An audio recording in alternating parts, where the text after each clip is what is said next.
शाम के ठीक 6 बजे थे, लेकिन आसमान में ऐसा अंधेरा छाया हुआ था जैसे लग रहा था कि रात के 9 बज चुके हों। एक पुराना खटारा रिक्शा हिचकोले खाता हुआ पहाड़ी रास्ते पर चल रहा था। रिक्शा के अंदर केवल 2 लोग थे, एक रिक्शा वाला और दूसरा पिछली सीट पर बैठा आर्यन। आर्यन जो दिल्ली का एक खोजी पत्रकार था, रिक्शा से बाहर देख रहा था। बाहर रात की धुंध इतनी घनी थी कि 5 फीट दूर का पेड़ भी किसी भूतिया आकृति जैसा लग रहा था। अचानक रिक्शा एक जोरदार झटके के साथ रुक जाता है। लो भाई, तुम्हारा स्टॉप आ गया है। इससे आगे मेरा रिक्शा नहीं जाएगा, तुम्हें यही उतरना होगा। भाई साहब, लेकिन नक्शे के हिसाब से काली घाटी गांव अभी भी यहाँ से 4 किलोमीटर दूर है, और आप मुझे यहाँ बीच में डरावने जंगल में क्यों उतार रहे हो? रिक्शा वाले ने अपना सिर घुमाया और आर्यन की आंखों में देखा। उसकी आंखों में एक अजीब सा डर था। उसने रिक्शा के हैंडल को कसकर पकड़ रखा था। बेटा, तुम यहाँ नए हो क्या? इस रास्ते पर शाम ढलने के बाद कोई भी गाड़ी या इंसान काली घाटी गांव की सीमा पार नहीं करता। वो सामने जो पुराना बरगद का पेड़ देख रहे हो ना बेटा, उसके पार करते ही काली घाटी गांव का रास्ता शुरू हो जाता है। मेरा रिक्शा उस रास्ते से नहीं जाता। अरे तो भाई, मैं 4 किलोमीटर इस जंगल के रास्ते से इतनी रात को मैं क्या चल कर जाऊंगा क्या? और आपको डर किस बात का लग रहा है? इस रास्ते से क्या डाकू रहते हैं क्या? रिक्शा वाले की आंखों में अब और भी गहरा डर उतर आया था। उसने कांपती हुई आंखों से बाहर इशारा किया। उसकी नजरों में दया नहीं बल्कि चेतावनी थी। डाकू होते तो हम बंदूक लेकर चले जाते बेटा। वहां वो है जिससे बंदूक भी नहीं लड़ सकती, काला पानी। आर्यन को लगा ये ड्राइवर उसे डराने की कोशिश कर रहा है ताकि ज्यादा किराया मांग सके, या फिर ये स्थानीय अंधविश्वास है। उसने बहस करना ठीक नहीं समझा। उसने अपना भारी बैग हाथ में लिया और रिक्शे से नीचे उतर गया। ठीक है भैया, आपका बहुत बहुत धन्यवाद जो आप मुझे यहाँ तक छोड़ने के लिए आए। जैसे ही आर्यन रिक्शा से नीचे उतरा, रिक्शा वाले ने तुरंत अपना रिक्शा पलटा और वापस जाने लगा, जैसे रिक्शा वाला किसी मौत के मुंह से भाग रहा हो। देखते ही देखते रिक्शा वाला रिक्शा लेके उस अंधेरे धुंध में गायब हो गया। अब उस डरावने जंगल में अकेला सिर्फ आर्यन था। सामने घना जंगल और एक जानलेवा सन्नाटा। ठंड इतनी थी कि आर्यन की हड्डियां तक जम गई थीं। उसके बैग में जो टॉर्च थी वो उसने जलाई और आगे रास्ते से चलना शुरू किया। रास्ता पथरीला, कांटों भरा था और दोनों तरफ ऊंचे ऊंचे पेड़ थे। चलते हुए आर्यन को बार बार लग रहा था कि झाड़ियों के पीछे कोई चल रहा हो। पत्तों की आवाज उसके कदमों के साथ ताल मिला रही थी। चलते चलते आर्यन खुद से बातें कर रहा था। ये सिर्फ हवा है। मैं दिल्ली की भीड़ भाड़ से आया हूँ, इसलिए शांति मुझे अजीब लग रही है। मुझे सिर्फ समीर को ढूंढना है। आर्यन उसके छोटे भाई को ढूंढने उस काली घाटी गांव जा रहा था। समीर आर्यन का छोटा भाई, जो एक वाइल्ड लाइफ फोटोग्राफर था, 2 महीने पहले उसी काली घाटी गांव में गया था। और आखिरी बार जब उसने घर फोन किया था तो उसकी आवाज में एक अजीब सी घबराहट थी। उसने कहा था, भैया, मैंने वो तालाब देख लिया है, वो मुझे बुला रही है। और उसके बाद से उसका फोन बंद आ रहा था। पुलिस ने हाथ खड़े कर दिए थे, इसलिए आर्यन खुद उसे ढूंढने इस काली घाटी गांव आया था। करीब 1 घंटे चलने के बाद धुंध थोड़ी कम हो गई थी। उसे दूर कुछ मध्यम रोशनियां दिखाई दी जो काली घाटी गांव के घरों से आ रही थी। कुछ ही सामने जाने के बाद काली घाटी गांव का प्रवेश द्वार आ जाता है, लेकिन उस प्रवेश द्वार पे एक पुराना लकड़ी का बोर्ड बना हुआ था जिस पर लिखा था, काली घाटी गांव, आना मतलब मौत को बुलावा देना है। ये देख के आर्यन घबरा जाता है। थोड़ी देर बाद गांव में कदम रखते ही आर्यन को एक अजीब सी गंध आई, जैसे गीली लकड़ी और पुराने फूलों के सड़ने की मिली जुली बदबू हो। गांव के घर पत्थरों और लकड़ी के बने थे। हर घर का दरवाजा कसकर बंद था। खिड़कियों से चमकती रोशनी आ रही थी। काली घाटी गांव की गलियां बिल्कुल सुनसान थीं। न कुत्ते भौंक रहे थे, न ही किसी इंसान का शोर शरबा चल रहा था। जबकि अभी शाम के 7:30 ही बजे थे। किसी भी गांव में इस समय चौपाल पर लोग होते हैं, लेकिन आज इस गांव में शमशान जैसी शांति थी। आर्यन एक घर के पास रुका और दरवाजा खटखटाया। सुनिए, कोई है क्या घर में? मैं शहर से आया हूं। मुझे इस गांव के सरपंच का घर जानना है। अगर कोई घर के अंदर है तो प्लीज मेरी मदद करो। अंदर से कोई जवाब नहीं आया, लेकिन आर्यन ने महसूस किया कि दरवाजे के पीछे कोई खड़ा है और सांस रोके उसकी बातें सुन रहा है। कोई भी दरवाजा खोल नहीं रहा था। आर्यन आगे बढ़ा। थोड़ी दूर जाने पर उसे एक चबूतरे पर एक बूढ़ा आदमी बैठा दिखाई दिया। आर्यन उसके पास गया और बोला, काका राम राम। मेरा नाम आर्यन है और मैं दिल्ली से आया हूं। मुझे यहां रुकने के लिए कोई जगह मिल सकती है क्या? बूढ़े ने धीरे से अपनी गर्दन घुमाई। उसकी त्वचा झुर्रियों से भरी थी और आंखें सफेद मोतिया बिंद से धुंधली थीं। उसने आर्यन को ऊपर से नीचे तक देखा। वापस चले जाओ मुसाफिर, ये जगह इंसानों के रहने के लिए नहीं बनी है। मैं वापस नहीं जा सकता काका। मेरा छोटा भाई समीर इस गांव में आया था। मुझे उसे ढूंढना है।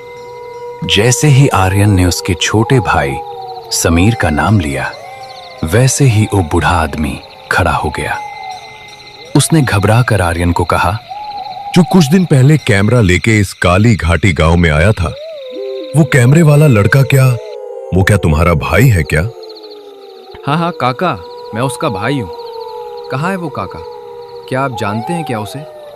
बूढ़े ने चारों तरफ देखा, जैसे उसे किसी बात का डर हो कि हवाएं उनकी बातें तो नहीं सुन रही है।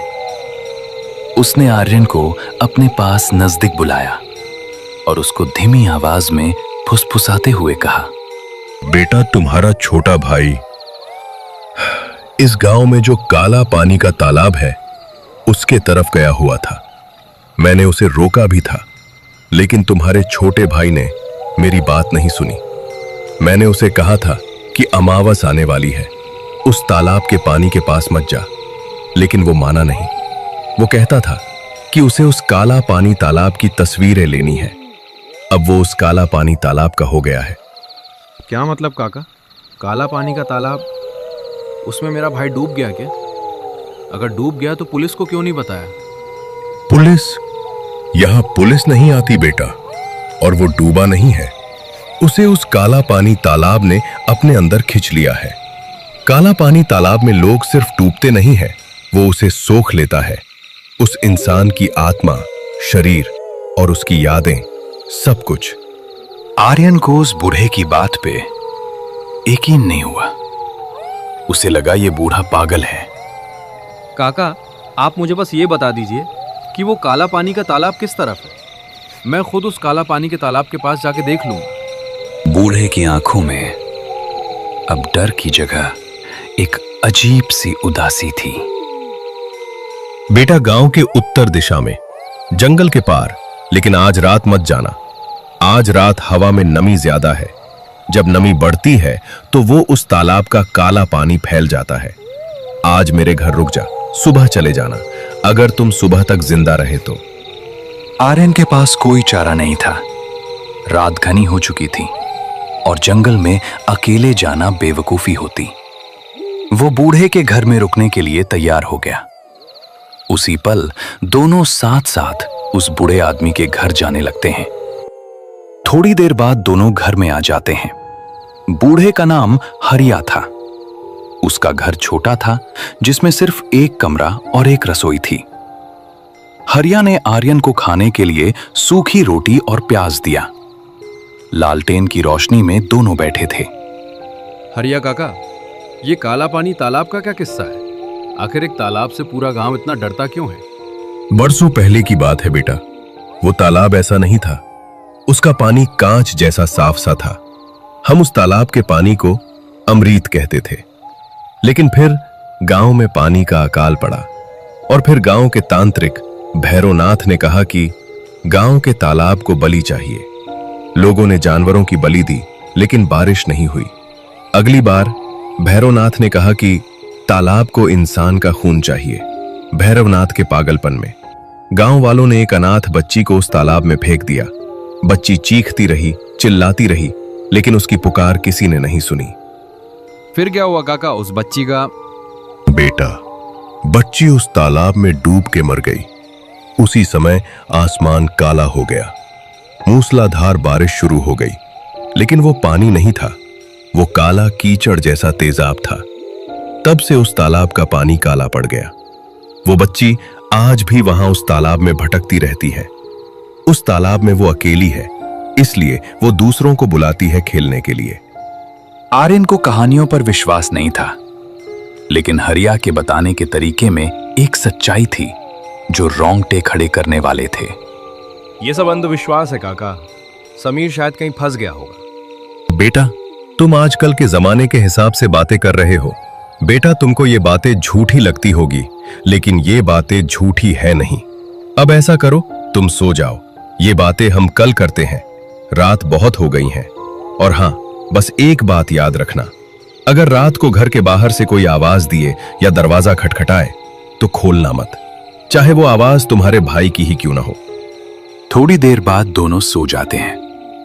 रात के 12 बज चुके थे। आर्यन एक फटे हुए कंबल को ओढ़कर जमीन पर सो गया। थकान के कारण उसकी आंख लग गई। घर के बाहर रात के अंधेरे में डरावने डरावने आवाजें आनी शुरू हो गई थी। ऐसा लगता था कि आज की रात काली घाटी गांव में कुछ अनहोनी होने वाली हो। रात के ठीक 2 बज चुके थे। घर के अंदर आर्यन और बूढ़ा आदमी गहरी नींद में सो चुके थे। तभी अचानक बाहर से किसी ने दरवाजा खटखटाया। तभी अचानक आर्यन की आंख खुल जाती है। सन्नाटे में वो आवाज बहुत तेज लग रही थी। आवाज खिड़की से आ रही थी। उसने अपनी घड़ी देखी। रात के 2 बज रहे थे। हरिया काका कोने में सोए हुए थे और जोर जोर से खर्राटे ले रहे थे। आर्यन उठकर बैठ गया। उसका दिल जोर से धड़क रहा था। रात के 2 बज चुके हैं और इतनी रात को कौन हो सकता है जो दरवाजा खटखटा रहा है? तभी आर्यन ने मन में सोचा कि शायद कोई जानवर हो। तभी बाहर से एक आवाज आई, एक बहुत ही जानी पहचानी लेकिन दबी हुई आवाज। भैया जल्दी दरवाजा खोलो, बाहर बहुत ठंड है। आर्यन का खून जम गया। ये समीर की आवाज थी, बिल्कुल वैसी ही जैसे बचपन में जब वो बाहर खेल कर आता था और दरवाजा खटखटाता था। आर्यन तुरंत खड़ा हो गया। वो खिड़की की तरफ जाने लगा। समीर, बाहर तुम हो क्या? हाँ भैया, मुझे इस गांव से ले जाओ, वो आ रही हैं। जल्दी दरवाजा खोलो, मुझे बाहर बहुत ही डर लग रहा है। आर्यन का हाथ दरवाजे की कुंडी पर गया। वो दरवाजा खोलने ही वाला था कि तभी उसे हरिया की चेतावनी याद आई। बेटा, चाहे वो आवाज तुम्हारे भाई की ही क्यों ना हो, भूलकर भी दरवाजा खोलना मत। आर्यन को कुछ समझ नहीं आ रहा था। उधर उसका भाई बाहर ठंड में अकड़ रहा था। तभी आर्यन बाहर खड़े उसके भाई समीर को कहता है, समीर, तुम खिड़की के पास आओ, मुझे अपना चेहरा दिखाओ। आर्यन ने खिड़की के बाहर झांकने की कोशिश की। बाहर घोर अंधेरा था। उसने अपनी टॉर्च चलाई और खिड़की से बाहर रोशनी मारी। रोशनी पड़ते ही जो उसने देखा, उसके हलक से जान निकल गई, लेकिन आवाज मुंह में ही दब गई। बाहर उसका भाई समीर खड़ा था, या कम से कम समीर जैसा कुछ। उसके कपड़े वही थे जो उसने फोटो में पहने थे। उसका शरीर अजीब तरह से फूला हुआ था, लेकिन सबसे भयानक उसका चेहरा था। उसकी आंखें नहीं थीं, उसके होंठ सिले हुए थे। तो फिर आवाज कौन निकाल रहा था? तभी आर्यन ने देखा कि समीर के पीछे अंधेरे में एक लंबी काली परछाई खड़ी थी और आवाज उस परछाई के पेट से आ रही थी, जो समीर जैसी आवाज निकाल रही थी। भैया, तुमने दरवाजा नहीं खोला, अब मैं अंदर आ रहा हूं। और तभी अचानक खिड़की से जोर जोर से आवाजें आने लगी। क्या हुआ बेटा? तुम इतने डरे हुए क्यों हो? तूने किसी को देखा क्या? काका, मेरा भाई समीर बाहर है, लेकिन वो समीर नहीं है काका, वो कुछ और है। तभी बूढ़े आदमी ने घर के अंदर से कुछ लाल मिर्च और एक नींबू लाकर उस खिड़की के पास लटका दिए। जैसे ही खिड़की पे नींबू और लाल मिर्च लटका दी, वैसे ही बाहर का शोर अचानक रुक गया। एकदम सन्नाटा। कुछ पलों बाद खिड़की के बाहर से एक गीली फिसलन भरी हंसी की आवाज आई। कल मिलेंगे आर्यन, मेरे तालाब का काला पानी प्यासा है, मैं जल्दी लौट आऊंगी। उसके बाद कदमों की आवाज दूर जंगल की तरफ जाती हुई सुनाई दी। आर्यन पसीने से तरबतर हो गया था। उसे अब समझ आ गया कि वो किसी साधारण गुमशुदगी के मामले को सुलझाने नहीं आया है। ओह, तो इस काली घाटी गांव में अपनी मौत लेकर आया है। काका, वो क्या था? बेटा, वो उसी तालाब में डूबी हुई लड़की की परछाई थी। वो तुझे आजमाने आई थी। अब वो जानती है कि तू यहां है और तू तेरे छोटे भाई समीर को लेने आया है। अब बेटा, तुझे सावधान होना होगा। कल का दिन तेरे लिए बहुत भारी होगा। काका, मुझे कल ही उस काला पानी तालाब पर जाना होगा, इससे पहले कि वो मेरे भाई के शरीर के साथ और कुछ करे। वहां जाने का मतलब अपनी मौत को दावत देने जैसा होगा बेटा। काका, मेरी मौत तो तब होगी जब मैं बिना कोशिश किए वापस चला जाऊं। काका, सुबह होते ही हम काला पानी तालाब के पास जाएंगे। ठीक है बेटा, तुम इतना कह रहे हो तो हम कल काला पानी तालाब के पास जाएंगे। अब रात बहुत हो गई है, थोड़ी ही देर में सुबह हो जाएगी। जैसे ही सुबह होती है हम निकल जाएंगे। अगले दिन दोनों उस काला पानी तालाब के रास्ते से निकल पड़ते हैं। थोड़ी ही दूर जाने के बाद भयानक जंगल का रास्ता शुरू हो जाता है। लेकिन जैसे ही दोनों जंगल के अंदर गए, वैसे ही उस जंगल में अंधेरा होने लगता है, जैसे रात हो गई हो। यह सब देख के आर्यन डर जाता है। अचानक दोनों रुक जाते हैं। तभी आर्यन बूढ़े आदमी से कहता है, काका, ये कौन सा माया जाल है? जंगल के बाहर तो दिन का उजाला है, और जैसे ही हम जंगल के अंदर आ गए, वैसे ही यह रात का सन्नाटा शुरू हो गया। बेटा, ये उस काला पानी तालाब का रास्ता है। इस रास्ते से दिन में भी रात होती है। अब बेटा, रुको मत, आगे बढ़ते रहो। ये इस जंगल का माया जाल है, इस पे ध्यान मत दो और आगे बढ़ो। दोनों आगे निकल गए।